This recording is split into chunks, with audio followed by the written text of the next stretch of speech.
annaga waxaan arkaynay waddadan maraynay qarax yar oo iska qarxay oo iska kacay ayaan arkaynay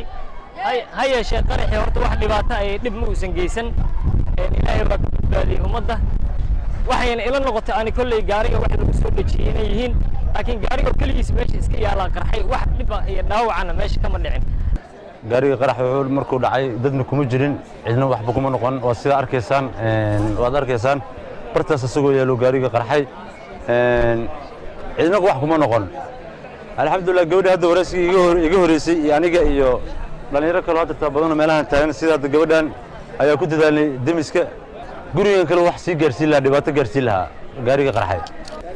saas ayaa gaariga u dhacay qarax ayaa ku xismay marka dad qof wax kuma gaarin marka shilkii ma ku dhacay baawlka shilkan ayaa dimin dabka haddana waa qof dhibaato ku gaartay ma jirto